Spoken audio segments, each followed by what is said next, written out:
Hello friends, smart study with Anil YouTube channel पर आपका स्वागत है। आज हम लेकर आए हैं प्रतिशत यानी कि परसेंटेज का पार्ट 2। तो चलिए शुरू करते हैं आज का सेशन। प्रतिशत को भिन्न में बदलना यानी कि किसी दी हुई प्रतिशत को हम भिन्न में कैसे बदलते हैं देख लेते हैं। 50% दे रखा है, इसको हमें भिन्न में चेंज करना है। तो भिन्न में बदलने के लिए हम क्या करते हैं, 100 से भाग कर देते हैं। तो 50% है, इसको हम भिन्न में बदलेंगे तो 100 से इसको भाग कर देंगे। तो 50 दूनी 100 यानी कि 1/2। तो 50% इसका जो भिन्न हो जाएगा वो कितना आ जाएगा, 1/2।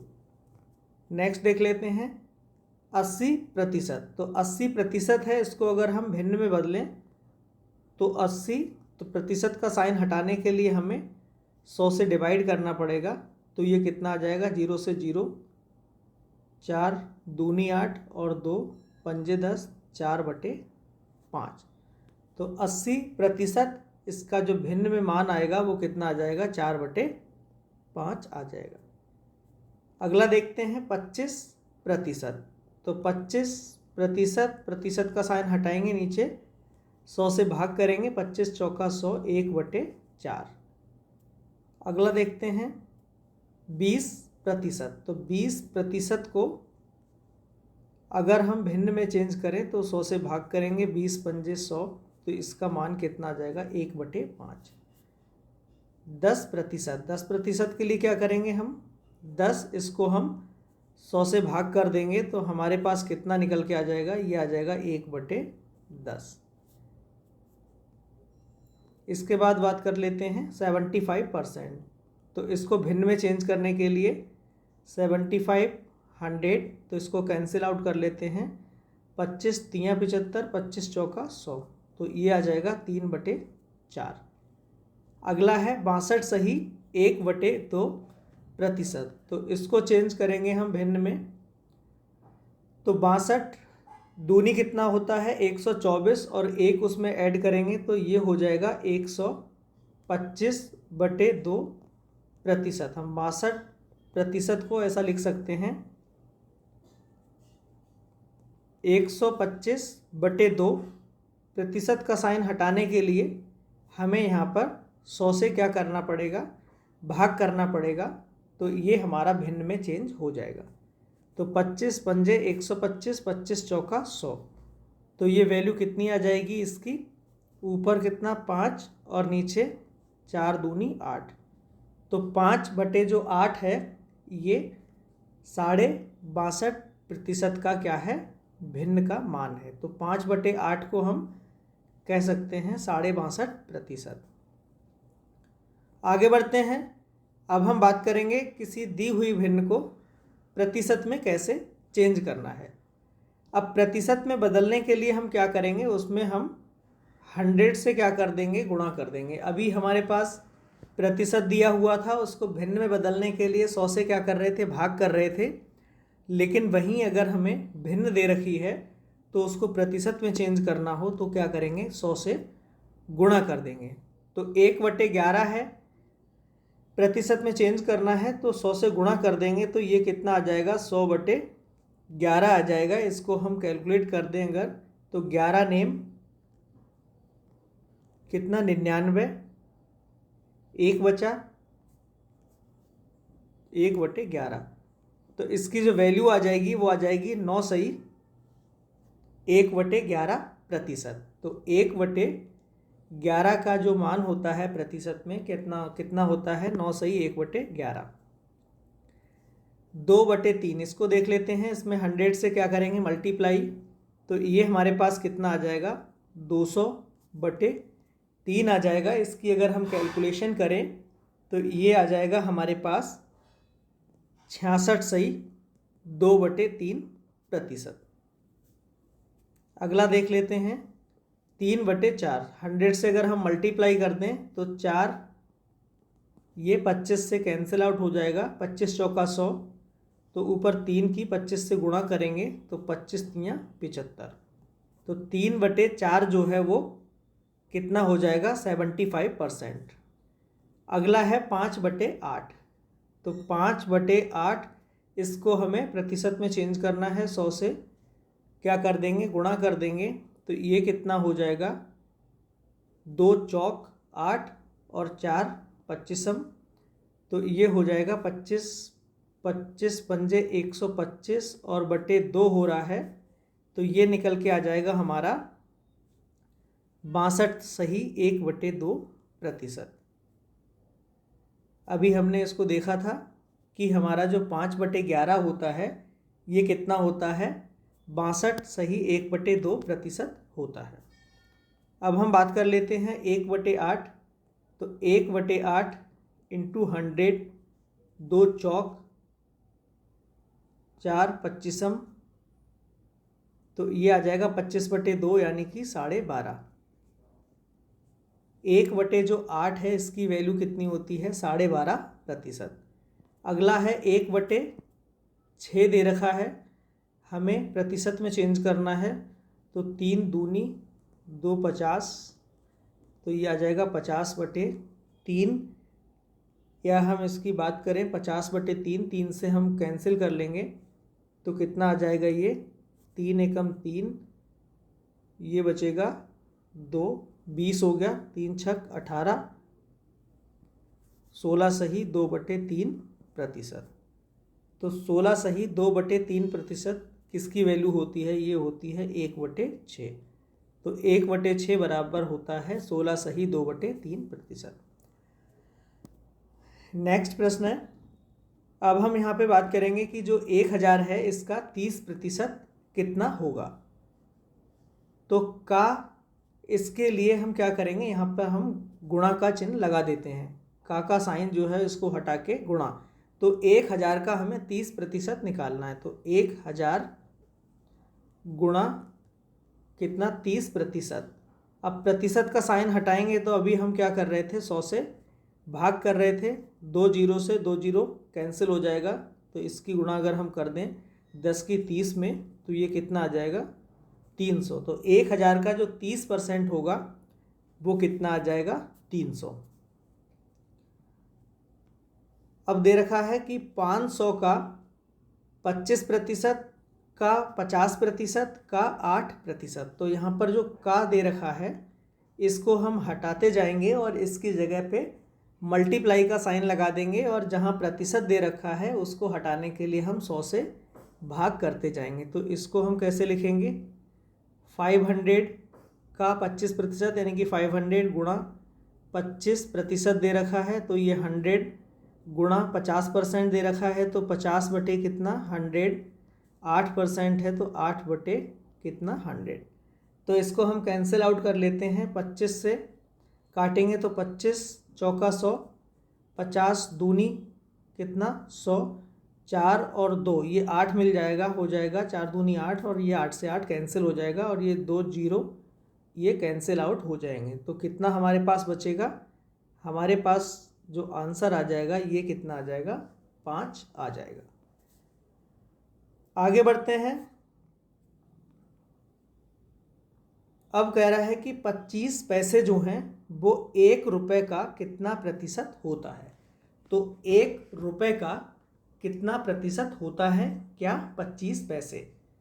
तो अगर हम बात करें 1 रुपये की कंपैरिजन में, इसको तुलना में हमें निकालना है। इसका तुलना किसके साथ हो रहा है कि 1 रुपये का कितना प्रतिशत 25 पैसे होता है। तो यहाँ पर पैसे हैं और यहाँ पर रुपए हैं। तो दोनों की जो यूनिट है वो यहाँ पर सेम होनी चाहिए। या इसको कहा जा सकता है कि 25 पैसे जो हैं वो 100 पैसे का कितना प्रतिशत होते हैं। तो 100 पैसे से निकालना है, तुलना 100 पैसे के साथ करनी है। तो जो 100 पैसे हैं ये क्या है, बेस में आ जाएंगे यानी कि बटे में आ जाएंगे और 25 ऊपर हो जाएंगे। तो ये कितना हो जाएगा 25 बटे कितना, ये 1 रुपये यानी कि 100 पैसे। और हमें इसको प्रतिशत में बदलना है यानी कि प्रतिशत में देखना है। तो हमें 100 से गुणा करनी पड़ेगी। तो ये जो आंसर होगा वो प्रतिशत में आ जाएगा तो सीधे सीधे हमारा यहाँ पे 100 से पूरा 100 कैंसिल आउट हो रहा है, तो ये कितना आ जाएगा, 25% आ जाएगा। तो जो 25 पैसे होते हैं वो 1 रुपये का कितना प्रतिशत होता है, 25%। अगला है 250 ग्राम 1 किलोग्राम का कितना प्रतिशत होता है। तो यहाँ किलोग्राम है और यहाँ पर ग्राम है, तो यहाँ पर भी हम इसको ग्राम कर लेंगे, यानी कि जो यूनिट है वो सेम कर लेंगे। तो हम ऐसा कर सकते हैं कि 1 किलोग्राम में 1000 ग्राम होते हैं, तो 250 ग्राम 1000 ग्राम का कितना होता है। तो इतने से तुलना कितने से कर रहे हैं कि 1000 का कितना प्रतिशत। तो ये क्या है, ये आधार वैल्यू है, यानी कि बटे में आ जाएगी। तो हम इसका अगर हम प्रतिशत देखें तो कितना आ जाएगा, 250 ऊपर बटे 1000, यानी कि 1 किलोग्राम का पूछ रहा था, तो हमने उसकी यूनिट को सेम करने के लिए किलोग्राम को ग्राम में बदल दिया। तो 1 किलोग्राम बराबर कितना होता है, 1000 ग्राम। और चूंकि हमें प्रतिशत में निकालना है तो हम यहाँ पर 100 से गुणा कर देंगे, तो ये जो वैल्यू है हमारी परसेंटेज में निकल आएगी। 2 जीरो से 2 जीरो और इस 1 जीरो से 1 जीरो, तो वैल्यू कितनी आ जाएगी, इसकी वैल्यू आ जाएगी 25%। तो जो 250 ग्राम होता है 1 किलोग्राम का, ये कितना होता है, 25%। 3 किलोग्राम 9 किलोग्राम का कितने प्रतिशत होता है। तो 9 किलोग्राम का, तो इसकी तुलना में निकालना है कि 3 किलोग्राम कितना होता है। तो हमारा जो 9 किलोग्राम है वो नीचे आ जाएगा। अब यहाँ पर जो यूनिट है वो सेम दे रखी है, तो हमें बदलने की कोई भी आवश्यकता नहीं है। तो 3 किलोग्राम ऊपर आ जाएगा, नीचे 9 आ जाएगा, क्योंकि हमें 9 के सापेक्ष कितना, 3 का प्रतिशत निकालना है कि 9 में 3 कितने प्रतिशत है। तो 3/9, और प्रतिशत में निकालने के लिए 100 से इसमें क्या कर देंगे, मल्टीप्लाई कर देंगे। तो इसकी जो वैल्यू आ जाएगी 3 3 जा कितना 9, ये जो है प्रतिशत में आएगी। तो ये कितना हो जाएगा हमारा 100/3 आएगा। और इसको अगर हम कैलकुलेट करेंगे तो ये आ जाएगा 33 सही 1/3%। तो 3 किलोग्राम जो है वो 9 किलोग्राम का कितना है, 33 सही 1/3% होता है। आगे बढ़ते हैं।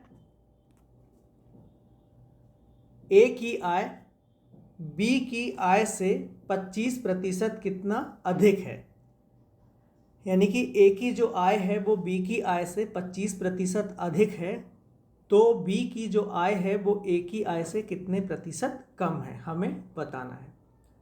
तो इस प्रश्न में हम क्या करेंगे, या तो हम क्या करें कि 100 मान के कर लें, या इसको हम भिन्न बना के भी सॉल्व कर सकते हैं। ए और ये बी दे रखा है, तो ए की जो आय है वो बी की आय से 25% अधिक है, तो बी की आय से 25%। तो बी की जो आय है वो हमने क्या है 100 मान ली है, तो ए की जो आय है वो बी की आय से 25% अधिक है, तो 100 का 25 मतलब 100 में 25% अधिक, तो इसकी जो आय हो जाएगी वो 125 हो जाएगी। अब आगे पूछा है कि जो बी की आय है ये वो ए की आय से कितने प्रतिशत कम है। तो हम यहाँ पर देख पा रहे हैं कि ये कम कितना है, 25 कम है।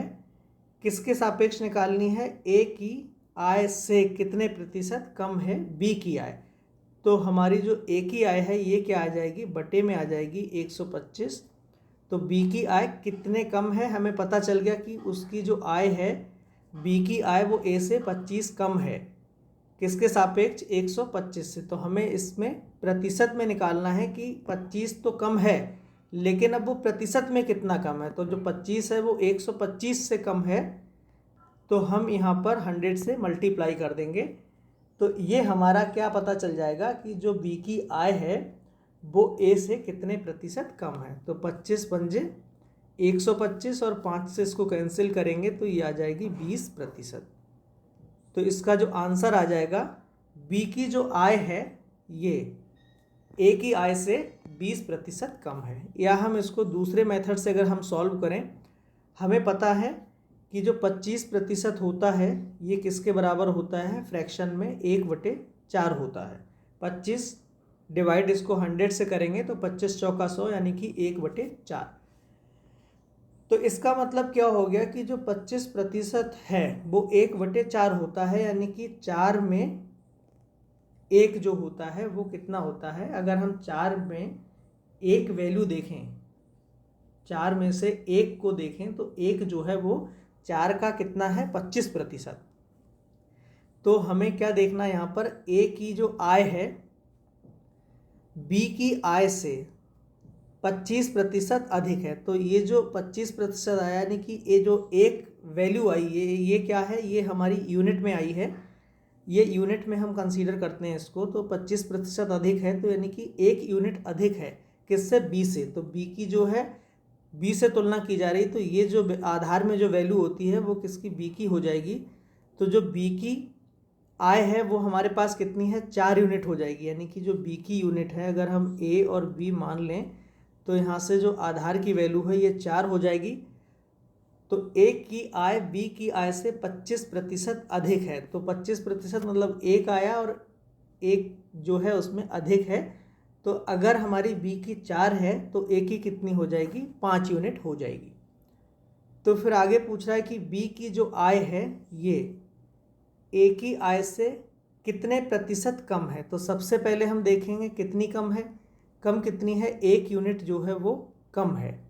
अब हम इसको परसेंटेज में निकालेंगे ए के रेस्पेक्ट में, यानी कि ए से बी की कितने प्रतिशत कम है। तो 1 यूनिट कम है किसमें, 5 में, मल्टीप्लाई कितने से कर देंगे, 100 से, तो ये आ जाएगा प्रतिशत में। तो 5 का हम इसको काटेंगे तो 5 बीसम 100, तो यहाँ से भी हमारा कितना आ जाएगा, 20% जो है वो निकल के आ जाएगा। यानी कि जो बी की आय है वो ए की आय से 20% क्या है, कम है।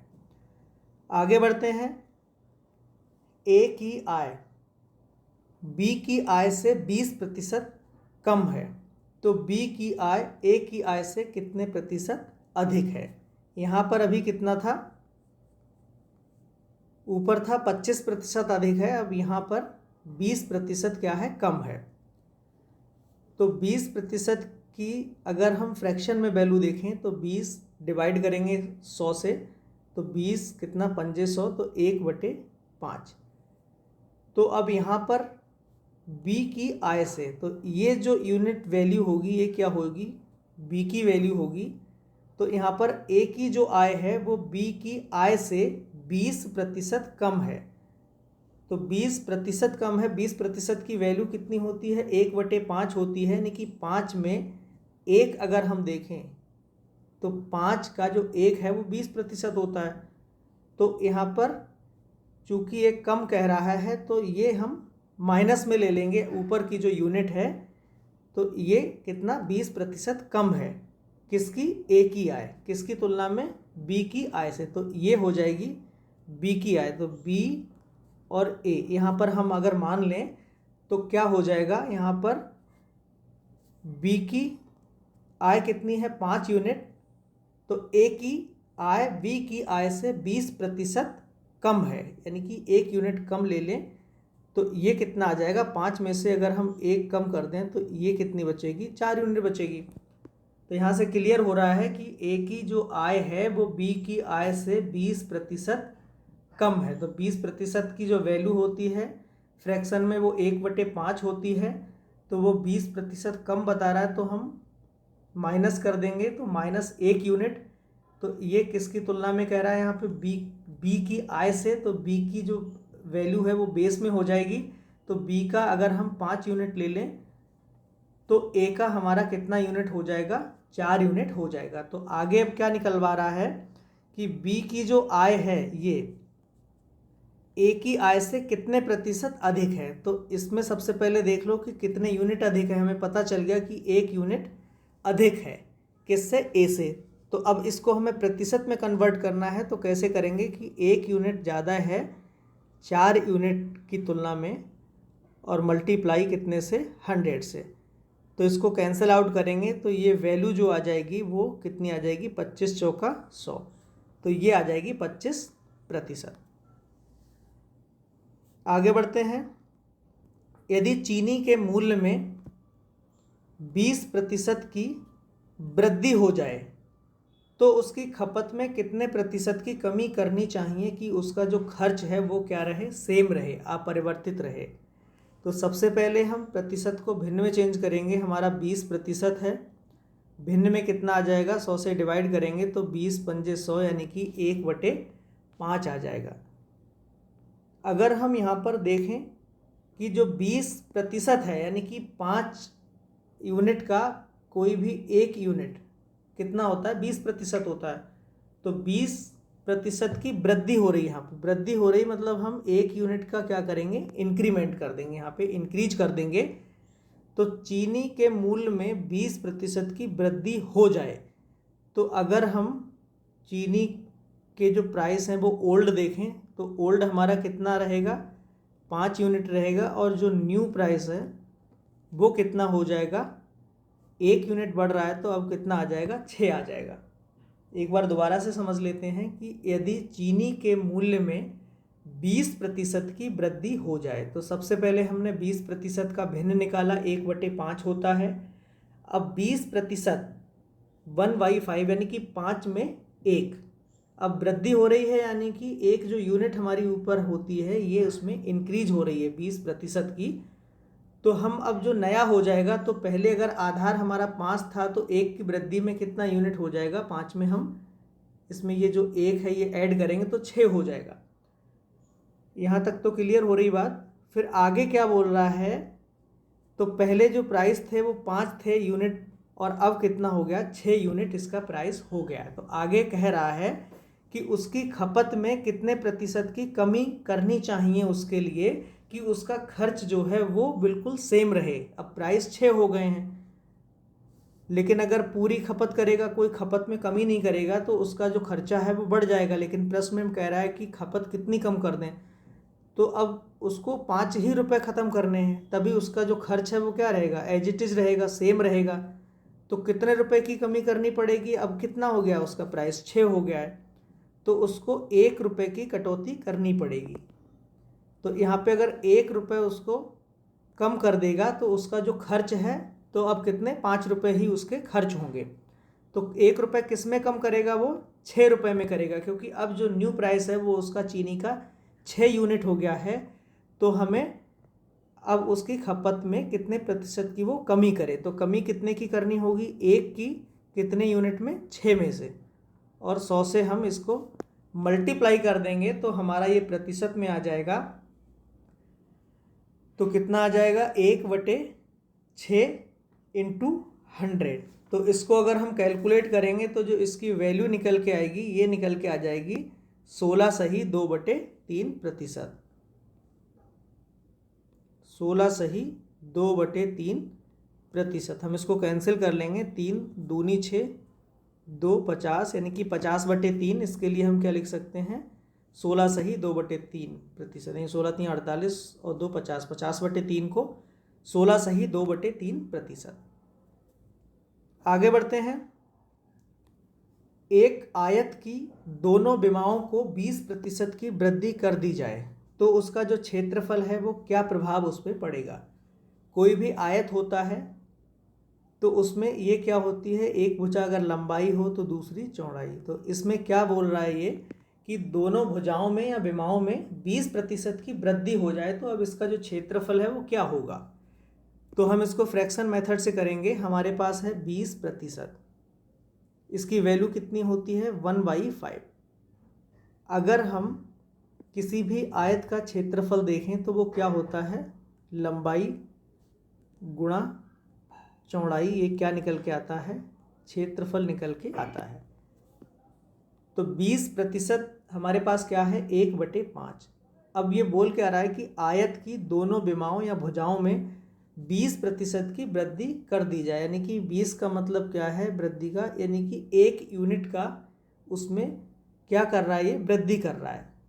तो अगर पहले देखें, अगर वास्तविक आयत की तो लंबाई अगर 5 यूनिट है तो अब कितनी हो जाएगी, 1 की वृद्धि, तो अब कितनी हो जाएगी, 6 हो जाएगी।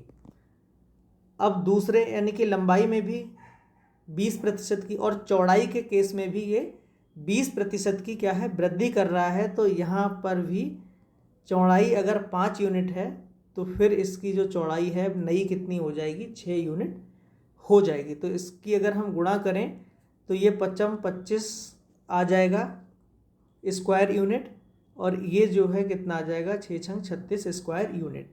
तो हमें यहाँ से पता चल रहा है कि पहले 25 स्क्वायर यूनिट था, अब 36 हो गया है।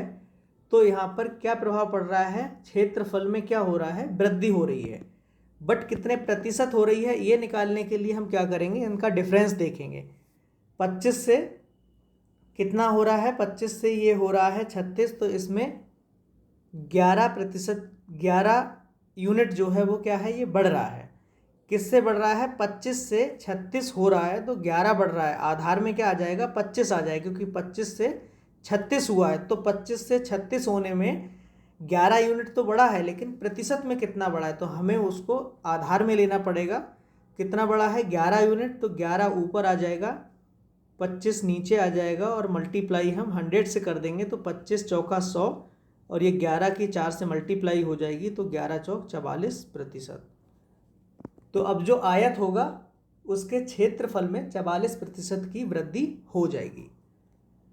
आगे बढ़ते हैं। प्रश्न क्या कह रहा है कि यदि आयत की एक भुजा में 16 सही 2/3% की वृद्धि कर दी जाए और उसकी दूसरी भुजा में 62 सही 1/2% की कमी कर दी जाए, तो अब उसके क्षेत्रफल पे क्या प्रभाव पड़ेगा, यानी कि क्षेत्रफल उसका बढ़ेगा या घटेगा, घटेगा तो कितना प्रतिशत घटेगा, अगर बढ़ेगा तो कितने प्रतिशत बढ़ेगा, हम इसमें इसकी तुलना करेंगे। तो हम इसको भी फ्रैक्शन मेथड से करेंगे। अगर इसको x या y मान के करेंगे या दूसरे मेथड से तो ये बहुत ही कॉम्प्लिकेटेड हो जाएगा। तो सबसे पहले हम क्या करेंगे, इनके फ्रैक्शंस को देख लेंगे। एक भुजा 16 सही 2/3 की वृद्धि कर रहा है इसमें, और दूसरी भुजा में 62 सही 1/2% की कमी कर रहा है। तो हम इसमें कोई सी भी भुजा एक ले सकते हैं, चाहे लंबाई में 16.5 सही 2/3 की वृद्धि कर दें या हम चौड़ाई में कर दें। तो अगर एक में लंबाई लेंगे तो दूसरी के साथ क्या है, उसकी चौड़ाई ले लेंगे। तो सबसे पहले 16 सही 2/3%। तो इसको अगर हम भिन्न में देखें, 16 सही 2/3, इसका मान कितना आता है, 1/6 आ जाएगा। 16 तियाँ 48, 48 में 2 जोड़ेंगे 50, 50 बटे कितना आ जाएगा, 3 आ जाएगा प्रतिशत में। तो 50/3% को हमें क्या करना है, भिन्न में चेंज करना है। तो 100 से हम भाग कर देंगे तो ये हमारे पास आ जाता है 1/6। और अगला अगर हम बात करें, क्या दे रखा है इसका, 62 सही 1/2%। तो इसका जो भिन्न में मान आता है निकल के, ये कितना आ जाएगा, ये आता है 5/8। ये हमने अभी ऊपर डिस्कस किया था। इसकी 62 की 2 से मल्टीप्लाई करेंगे तो कितना आएगा, 124 में 1 जोड़ेंगे 125/2, और उसको फिर 100 से डिवाइड करेंगे तो ये 5/8। अब हम क्षेत्रफल, अभी हमने बात की थी कि लंबाई गुणा चौड़ाई बराबर क्या होता है, हमारा क्षेत्रफल होता है किसका, आयत के केस में। तो पहली कंडीशन में अगर हम बात करें, यानी कि पहले उसकी भुजा में वृद्धि करने से पहले, फर्स्ट और सेकंड केस में, तो यहाँ पे पहला क्या कह रहा है कि 16 सही 2/3 की वृद्धि कर दी जाए। तो 16 सही 2/3 है कितना हमारा, 1/6। तो 1/6 मतलब 1 यूनिट की वृद्धि कर दी जाए। तो पहले उसकी जो लंबाई है मान लो वो कितनी है, 6 यूनिट है। तो अब उसमें 16 सही 2/3 की वृद्धि कर रहा है, यानी कि 1 यूनिट बढ़ जाएगी, तो ये कितनी, 7 आ जाएगी। फिर दूसरे केस में कह रहा है कि दूसरी जो भुजा है वो 62 सही 1/2% की कमी कर दी जाए। तो हमें पता था, क्या पता है कि 62 सही 1/2 हमारा होता है 5/8। अब कमी कर रहा है इसमें, तो अब हम इसमें 5 यूनिट की कमी कर देंगे। अगर पहले हमारा इसका जो बेस में 8 है, तो ये पहले उसका जो लंबाई मान लो या चौड़ाई, तो भुजा अगर 8 यूनिट है तो अब उसमें कमी करने पर 5 की कमी कर देंगे अगर 8 में, तो ये अब कितनी आ जाएगी यूनिट, 3 यूनिट चौड़ाई उसकी आ जाएगी। तो अब इसका अगर हम क्षेत्रफल देखें तो 8 छंग कितना 48 यूनिट और ये 7 तियां 21 यूनिट। तो हमें यहाँ से क्या क्लियर हो रहा है कि पहले उसका जो क्षेत्रफल था वो 48 स्क्वायर यूनिट था और अब कितना हो रहा है 21 स्क्वायर यूनिट हो रहा है, यानी कि उसका क्षेत्रफल क्या हो रहा है कम हो रहा है। तो अब कितना कम हो रहा है ये, अगर 48 से 21 तो ये कम कितना हो रहा है, ये हो रहा है 27 यूनिट कम हो रहा है। अगर हम इसको प्रतिशत में निकालें तो कितने से 48 से 21 हो रहा है तो कितने 27 ऊपर आ जाएगा और 48 नीचे आ जाएगा और इसको हम 100 से गुणा कर देंगे। अगर हम इसकी कैलकुलेशंस को करेंगे तो ये हमारे पास निकल के आता है 56 सही 1/4%। तो ये हमारा क्या हो जाएगा, आंसर हो जाएगा 56 सही 1/4% का क्या हो जाएगी, इसके क्षेत्रफल में कमी हो जाएगी, क्योंकि यहाँ से क्लियर हो रहा है कि क्षेत्रफल हमारा क्या हो रहा है, कम हो रहा है। आगे बढ़ते हैं। यदि एक वर्ग की भुजा 11 सही 1/9% की वृद्धि कर दी जाए वर्ग की भुजा में, तो वर्ग के क्षेत्रफल पर क्या प्रभाव पड़ेगा।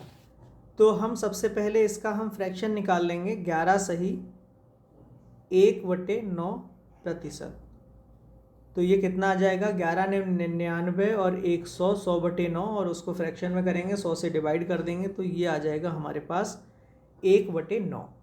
अब हमें कोई भी वर्ग होता है तो उसका क्षेत्रफल क्या होता है, भुजा की स्क्वायर, जो भी भुजा है उसका स्क्वायर निकाल देंगे तो हमारे पास वर्ग का क्षेत्रफल आ जाएगा। तो यहाँ पे सबसे पहले क्या बोल रहा है कि वर्ग की भुजा में 11 सही 1/9% की वृद्धि कर दी जाती है। तो 11 सही 1/9 होता कितना, 1/9 होता है, यानी कि 9 में 1। तो अब कर क्या रहा है, ये वृद्धि कर रहा है तो 1 यूनिट की वृद्धि कर देंगे। तो पहले अगर भुजा हमारी जो बेस में वैल्यू है यानी कि पहले 9 थी तो अब कितनी हो जाएगी, अब इसकी जो भुजा हो जाएगी वो कितनी हो जाएगी, 9 में 1 जोड़ेंगे 10 हो जाएगी। तो पहले 9 भुजा थी तो उसका जो क्षेत्रफल कितने यूनिट स्क्वायर हो रहा होगा, 9 9 81 और अब 10 हो गई है तो अब कितना हो रहा है, इसका क्षेत्रफल 100 स्क्वायर यूनिट हो रहा है। तो अब कितना बढ़ गया, 81 से 100 हो गया, यानी कि इसमें वृद्धि हुई है। उसका क्षेत्रफल जो है निश्चित ही बढ़ेगा, लेकिन अब कितने प्रतिशत बढ़ेगा ये कैसे निकालेंगे। अब 81 से 100 हुआ तो ये बढ़ा कितना, इसमें 19 यूनिट की इसमें क्या आ गई, वृद्धि आ गई, किसके रेस्पेक्ट में, 81 के रेस्पेक्ट में। तो कितने प्रतिशत बढ़ा, इसको हम कैसे निकालेंगे, इसको निकालेंगे 19 ऊपर आ जाएगा अपॉन 81 और मल्टीप्लाई कितने से कर देंगे हम, 100 से इसको प्रतिशत में निकालने के लिए। तो इसका जो मान आ जाएगा ये आ जाएगा हमारा, ये कटेगा तो है नहीं तो सीधे सीधे वही हो जाएगा सिंपल, 19/81%। आगे बढ़ते हैं। यदि किसी गोले की त्रिज्या में 20% की वृद्धि की जाए तो उसका आयतन कितने प्रतिशत बढ़ जाएगा। तो सबसे पहले हम देखेंगे कि जो 20% है इसका हमारा फ्रैक्शन क्या हो जाएगा, 1/5 हो जाएगा। तो अब क्या कह रहा है कि वो 20% की वृद्धि, तो 5 में जो 1 है ये 20% होता है, तो वृद्धि कह रहा है तो हम क्या करेंगे, 5 में 1 यूनिट बढ़ा देंगे। तो 5 में 1 बढ़ाएंगे तो अब कितना हो जाएगा, 6 हो जाएगा। तो मतलब प्रश्न में ही कह रहा है कि यदि किसी गोले की त्रिज्या में 20% की वृद्धि की जाए, यानी कि वो 5 यूनिट है उसमें 20% की वृद्धि का मतलब है 1 यूनिट की वृद्धि, तो अब कितनी हो जाएगी त्रिज्या, 6 हो जाएगी। पहले अगर त्रिज्या उसकी कितनी है, 5 है, ये बेस में जो वैल्यू है, अब कितनी हो जाएगी 9, अब हो जाएगी कितनी 6 उसकी रेडियस। तो कोई भी गोला होता है उसका आयतन में परिवर्तन पूछ रहा है, तो इसका जो आयतन का सूत्र क्या होता है गोले का, 4/3 पाई आर क्यूब होता है, ये इसका वॉल्यूम निकालने का होता है। लेकिन ये जो वैल्यू है ये क्या है, कांस्टेंट है, 4/3 पाई कांस्टेंट है, तो यहाँ इस पर कोई भी फर्क नहीं पड़ेगा, केवल इसका रेडियस का जो क्यूब हो रहा है यहाँ से परिवर्तन आएगा। तो अगर हम पहले 5 यूनिट लें तो ये कितना इसका आयतन रहा होगा, 5 का क्यूब करेंगे तो 5 25 पंजे 125, तो ये रहा होगा इसका 125 यूनिट। और अब उसकी जो रेडियस है 20% वृद्धि के बाद कितनी हो गई, 6 हो गई है। तो हम 6 का अगर क्यूब करेंगे तो ये हमारे पास निकल के कितना आएगा, ये आ जाएगा हमारे पास 216। 6 का क्यूब 216। तो पहले हमारे पास वॉल्यूम इतना था इसका, अब गोले का अब कितना हो गया है, नाउ ये हो गया है 216। तो अब इसमें कितने यूनिट की वृद्धि हुई है, यहाँ से क्लियर हो रहा है कि ये हमारा कितने यूनिट की वृद्धि हो गई है, ये हो रही है हमारे पास 91 यूनिट। तो 91 यूनिट जो है अब इसमें इसके आयतन में बढ़ गई। तो अब इसको हम प्रतिशत में निकालेंगे तो हम 91 को क्या करेंगे, ऊपर ले लेंगे। अब कितने से, 125 से 216 हुई, तो 125 क्या करेंगे, नीचे ले लेंगे और हम इसको 100 से मल्टीप्लाई कर देंगे, तो ये जो वैल्यू है हमारी प्रतिशत में निकल आएगी। तो 25 पंजे 25 चौका, तो ये कैलकुलेट अगर हम करेंगे इसको तो 364/5 आ जाएगा, या इसको हम देखें तो ये आ जाएगा हमारे पास 72 सही 4/5। तो ये हमारे पास आ गया 72 सही 4/5%। ये आयतन इसका क्या हो जाएगा, बढ़ जाएगा। आगे बढ़ते हैं। यदि ए के वेतन में पहले 10% की वृद्धि की जाती है और इसके बाद जो बढ़ा हुआ वेतन है उसमें 10% की कमी कर दी जाती है, तो अब बताना है कि उसके वेतन पर क्या प्रभाव पड़ेगा। पहले क्या हुआ, उसका 10% वेतन बढ़ा दिया गया, फिर जो बढ़ा हुआ वेतन था उसमें से 10% की कमी कर दी गई। तो अब बताना है कि जो अब इसका नया वेतन है वो पुराने वेतन की तुलना में क्या प्रभाव पड़ा, कम हुआ, बढ़ा, तो बढ़ा कितने प्रतिशत बढ़ा। अब इसको हम कैसे कैलकुलेट करेंगे, सबसे पहले हम देख लेते हैं कि जो 10% है इसका फ्रैक्शन कितना होता है, ये होता है हमारा 1/10। तो यदि ए के वेतन में पहले 10% की क्या है यहाँ पर वृद्धि की जा रही है, यानी कि 10 में 1 यूनिट की वृद्धि, तो पहले अगर उसका वेतन 10 यूनिट है तो अब उसमें 10% की वृद्धि हो रही, तो अब इसका जो वेतन है 10% वृद्धि के बाद कितना हो जाएगा, 10 में अगर हम इस 1 यूनिट को ऐड कर दें तो अब हो जाएगा उसका 11 यूनिट। फिर क्या बोल रहा है, बढ़े हुए वेतन में 10% की कमी कर दी जाए। तो अब ये जो बढ़ के वेतन आया है यानी कि 11 यूनिट हुई हैं, इसका अगर हम 10% निकालें, 10% कैसे निकालेंगे, 11 गुणा 10/100 करेंगे तो ये आ जाएगा हमारे पास 1.1। 10% की कमी कर दी जाती है तो अब उसके वेतन पर क्या प्रभाव पड़ेगा। तो हमारे पास 10% की कमी, अब इसमें 11 में 10% की कमी कर दें अगर हम 10% की कमी, तो 11 का 10% कितना होता है, 1.1, और 11 से अब 1.1 को अगर हम घटाएंगे तो कम करके कितना आ जाएगा, ये हमारे पास अब आ जाएगा 9.9। तो पहले हमारा जो वेतन था यानी कि ए का वेतन था कितना था, 10 रुपये था, यानी कि 10 यूनिट था। तो अब उसका जो नया वेतन है, पहले उसने क्या किया, 10% की वृद्धि की और फिर वृद्धि में फिर उसने 10% की कमी कर दी, और कमी करके अब उसका वेतन कितना बन गया, 9.90 यानी कि 9.9 यूनिट। ये हम सभी क्या है, इसको यूनिट में सॉल्व कर रहे हैं। तो अब 10 से 9.9 हुआ, तो अब कितना परिवर्तन हुआ इसमें, 0.1 यूनिट जो है क्या हो गया, कम हो गया। यहाँ पे क्लियर है कि ये जो वेतन है वो पहले से क्या है, कम हो रहा है। तो कितना कम हो रहा है, 0.1 यूनिट। तो हमें अब इसको परसेंटेज में अगर हम बताएंगे कि कितने प्रतिशत कम हुआ, तो हम इसको क्या करेंगे, 0.1 ले लेंगे, डिवाइडेड बाई किसके रेस्पेक्ट में हम निकालना है, पहले से क्या प्रभाव पड़ेगा, तो नीचे कितना आ जाएगा 10 और मल्टीप्लाई में क्या कर देंगे हम 100 कर देंगे, जिससे ये प्रतिशत में कन्वर्ट हो जाएगा।